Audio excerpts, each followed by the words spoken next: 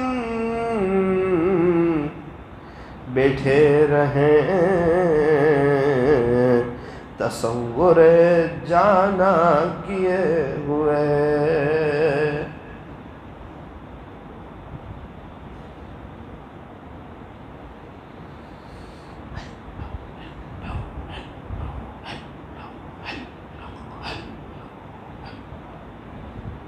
لا الہ الا اللہ محمد الرسول اللہ صلی اللہ علیہ وسلم۔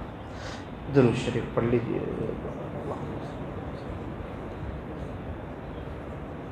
الحمد للہ رب العالمین، اللہم لک الحمد حمدا دائما مع دوامک، ولک الحمد حمدا خالدا مع خلودک، یا رب صلی وسلم دائما ابدا على حبيبك خير الخلق كلهم، لا الہ الا انت سبحانک انا كنا من الظالمین۔ پیارے اللہ رحیم مولا کریم آقا، اللہ جی ہم لوگ بے شک بہت بڑے گنہگار ہیں، بڑے گنہگار ہیں میرے مالک، بڑے گنہگار ہیں، یہ قراری مجرم ہے اللہ، ہم نے آپ کو ناراض کیا ہے، ہم نے بہت گناہ کیا اللہ، اس کا احساس ہے، پتا تھا کہ گناہ کرنے سے آپ کی نظر سے گر جاتے ہیں، آپ ناراض ہو جاتے ہیں، آپ کی ناراضگی ہوتی ہے۔ اس سے بڑا عذاب کیا ہے کہ بندہ آپ کی نظر سے گر جائے، بچہ باپ کی نظر سے گر جائے، باپ کے گھر میں اچھا نہیں لگتا، جب بندہ آپ کی نظر سے گر جاتا ہے اس کو آپ کی زمین پہ اچھا نہیں لگتا۔ اللہ جی بہت گناہ ہو گئے اللہ، بہت بد نظری ہو گئی، بہت بد نظری ہو گئی میرے مالک، پتہ ہے آپ دیکھ رہے ہیں، اس کے باوجود اللہ غفلت، آپ کی طاقت کو جانتے نہیں، آپ کی قدرت کو جانتے نہیں اللہ اللہ اللہ۔ کوئی چھوٹا سا بچہ قریب آ جائے اللہ، گناہ کرتے ہوئے شرم آتی ہے، بچہ کیا کہے گا، لوگ تو نیک کہتے ہیں، یہ کیا کہے گا کہ ابو ایسا کرتے ہیں، چچا ایسا کرتے ہیں، ماموں ایسا کرتے ہیں، ایسا وہ اپنے تنہائی کو ایسے چیزوں میں گزارتے ہیں، ایسی غفلت کرتے ہیں اللہ، اور آپ دیکھ رہے ہیں فرشتے بنداز گناہ کر رہے ہیں اللہ اللہ، بہت گناہ کیے، بہت جرت کی اللہ گناہوں پر، بہت جرت کی۔ آپ کا شکر ہے کہ آپ نے عذاب سے بچا لیا، آپ نے پکڑ سے بچا لیا۔ یہ زمین بھی تو اجازت مانگتی ہوگی اللہ اللہ اجازت دے اسے نگل جاؤں، یہ سمندر بھی کہتے ہوں گے رب اجازت دیں اس کے اوپر بہ جاؤں، یہ آسمان بھی کہتے ہوں گے اللہ اجازت دے اس کے اوپر ٹوٹ پڑ جاؤں۔ اے اللہ ہم تو شاید بہت سی وہ زمین کا ٹکڑا جو ہمیں بددعا دیتا ہوگا کہ تجھے چاہیے تھا تو اپنے رب کو راضی کرتا، مجھ پر اللہ کا ذکر کرتا، مجھ پر قرآن پڑھتا، پہاڑ کا جو حصہ جس پر کوئی اللہ کا ذکر کرتا ہے وہ دوسرے پہاڑ پر فخر کرتا ہے. تجھے پتہ ہے آج میرے اوپر اللہ کا نام لینے والا آیا تھا, خدا کو یاد کرنے والا گزرا تھا. زمین کا وہ کتنا بڑا حصہ ہے جو ہمارے سے پناہ مانگتا ہوگا, بھائی کیا کرتے ہو, کتنے گناہ کرتے, کتنی بدنظری کرتے. اللہ اللہ اللہ ہو گئے, گناہ رب ہو گئے, اقراری مجرم ہے. اللہ اللہ آپ کے دربار میں ہیں, ہاتھ پھیلاتے ہیں. اللہ اللہ دعا بھی کر لیتے ہیں, کبھی کبھار دعا میں رو بھی دیتے ہیں, پھر جب وقت آئے پھر گناہ کر بیٹھتے ہیں. رب آج کچھ ایسا انتظام ہو جائے کہ ہماری گناہوں سے جان چھٹ جائے. آپ ہمیں گناہوں سے امان عطا فرما دے, نفس و شیطان کو ہم پر حاوی نہ ہونے دے. اللہ اصلاحی مجلس ہے, خود بولنے والا اپنی اصلاح کا بڑی شدت سے محتاج ہے. رب کریم ہماری اصلاح فرما دے, گناہوں سے جان چھڑا دے. اللہ اللہ گناہوں سے جان چھڑا دے. اللہ اللہ گناہوں سے جان چھڑا دے. آپ کو آقا کا واسطہ, آپ کو ہمارے مشائخ کا واسطہ, یہ مسجد کا واسطہ, اس مجمع میں اللہ اللہ بہت سے نیک لوگ بھی ہوں گے, آپ سے محبت کرنے والے بھی ہوں گے, گناہوں سے بچنے والے بھی ہوں گے, آپ کے سامنے رونے والے بھی ہوں گے. ہر کوئی ہمارے جیسا تھوڑی نہ ہوتا ہے. کچھ لوگ ایسے ہوتے ہیں بڑے پابند ہوتے ہیں, بڑے متقی ہوتے ہیں, بڑی احتیاط کے ساتھ زندگی گزارنے والے ہوتے ہیں, راتوں کو اٹھ کے اللہ کے سامنے رونے والے ہوتے ہیں.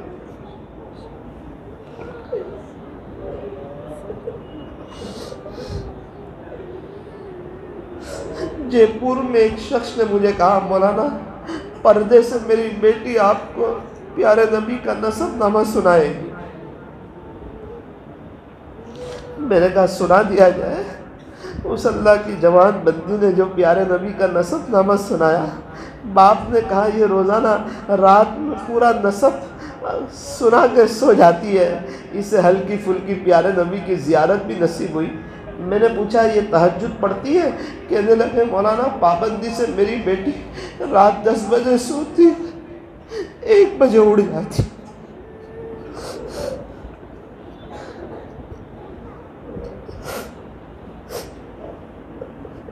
ایک بجے بعد اکثر اپنی بیٹی کو مصلی پہ ہی پاتا ہوں. اللہ جی ہمیں 4 بجے توفیق نہیں ہوتی. شیطان بھی سمجھا دیتا ہے تو لیٹ سویا ہے, اٹھے گا تیری نیند میں نقصان ہو جائے گا, بزنس میں نقصان ہو جائے گا, خلل پڑ جائے گا. اور ہم کہتے ہیں جی حضرت صاحب لبیک, آپ صحیح کہہ رہے ہیں. یہ اللہ والے نعوذ باللہ شاید ناسمجھ اڑ جاتے ہیں. تو اٹھے گا نا تو برباد ہو جائے گا. میرے عزیز 5 دن اٹھے گا تو 6 دن جلدی سو جائے گا, اس کی بات مانتا رہے گا, 5 سال تک تہجد کی توفیق نہیں ہوگی.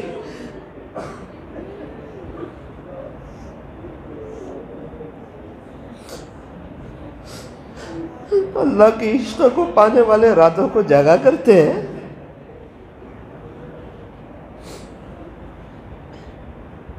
اللہ جی آپ نے ہمیں بہت اچھی حالت میں رکھا ہے, آپ کا احسان ہے. ابھی اس سفر میں جے پور میں مسجد میں بیٹھا ہوا تھا, ایک شخص 3 چھوٹی چھوٹی بچیوں کو لے کر میرے پاس آئے. مجھے کہا مولانا یہ میری بیٹی ہے, اس کا یہ نام ہے, 5 سال کی ہے, دعا کر دیجیے اس کے. مولانا یہ میری دوسری بیٹی ہے, یہ 5 سال کی, یہ 7 سال کی, اس کے لیے بھی دعا کر دیجیے. تیسری بیٹی کے بارے میں کچھ نہ کہا. مجھے تو پتہ نہیں, میں نے پوچھ لیا یہ بھی آپ کی بیٹی ہے؟ آہستہ سے اشارہ کیا, مولانا میری بہن کی بیٹی ہے, 6 سال کی, اس کے ابو کا انتقال ہو گیا.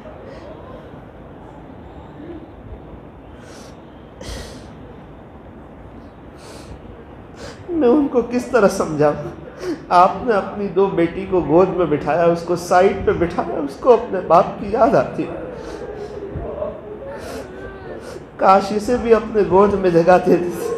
اس بچی کے سامنے میرا تو دل ہی ہل گیا, کچھ بولنے کے قابل ہی نہ رہا, خاموش ہو گیا. اس سے باتیں کرنے لگا. مجھے آہستہ سے کہنے لگی مولانا صاحب میں اپنی امی کے ساتھ رہتی ہوں۔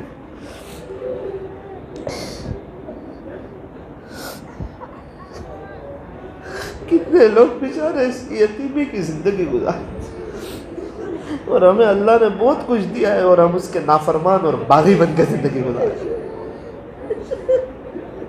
اور وہ ہمیں قرآن میں سمجھاتا ہے یا ایھا الانسان ما غرک بربک الکریم، اے انسان تجھے تیرے رب سے کس چیز نے دھوکے میں ڈال دیا۔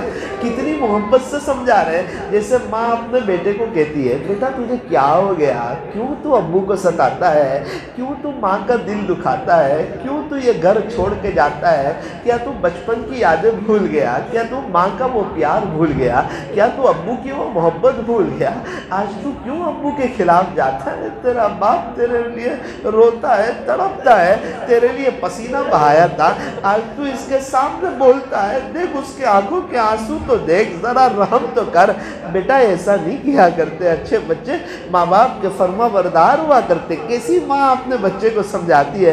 اللہ اپنے بندوں کو سمجھا رہے ہیں، اے انسان تجھے تیرے رب سے کس چیز نے دھوکے میں ڈال دیا؟ اللہ تجھے بلا رہے ہیں اپنی طرف، تجھے بتا رہے ہیں پیارے نبی کے طریقوں میں کامیابی۔ تجھے کیا ہو گیا؟ کیوں تو نبی کے طریقوں سے ہٹ گیا؟ کیوں تجھے اسلامی کلچر پسند نہیں آتا؟ او میری بہن تجھے کیوں پردہ پسند نہیں آتا؟ اول وقت نماز کی کیوں تجھے توفیق نہیں ہو رہی؟ تو اپنے گھر میں تعلیم کا اہتمام کیوں نہیں کرتی؟ اے اللہ آپ ہمیں سمجھا رہے ہیں، آپ ہمیں اپنا بنانا چاہتے ہیں۔ اللہ آخری گزارش یہ ہے آج کی مجلس کو اپنی بارگاہ میں قبول فرما لے، اللہ قبول فرما لے، بیٹھنے جمع ہونے کو قبول فرما لے، اس مجلس کو بہانہ بنا کے معاف کر دینا اللہ، معاف کر دینا، مغفرت کر دینا اللہ، اللہ اللہ اللہ اللہ معاف کر دینا اللہ، معاف کر دے، نیک بنا دے رب، نیک بنا دے، متقی بنا دے، پرہیزگار بنا دے، اپنا ولی بنا دے۔ بہت وقت وہ آپ کے عاشقوں کو دیکھ کر تڑپتے تڑپتے، آپ اب تو ہمیں بھی اللہ آپ کے دیوان میں ہمارا نام نیک لوگوں میں لکھ دے اللہ، نیک لوگوں میں لکھ دے اللہ، نیک لوگوں میں لکھ دے اللہ۔ لوگ دور دراز سے آ گئے، اے اللہ دور دراز سے آئے، آپ کی محبت میں آئے، آپ کو ڈھونڈتے ڈھونڈتے آئے ہیں، آپ کو لینے کے لیے آئے، آپ کو دل میں بسانے کے لیے آئے۔ کیا شاید چلے جاتے ہیں، ہو سکتا ہے مجلس کی برکت سے تہجد کی توفیق ہو جائے، ہو سکتا ہے بد نظری سے جان چھوٹ جائے، ہو سکتا ہے موبائل کے غلط استعمال سے نجات مل جائے۔ اپنی اپنی زبان میں اللہ سے دعا کر لیں۔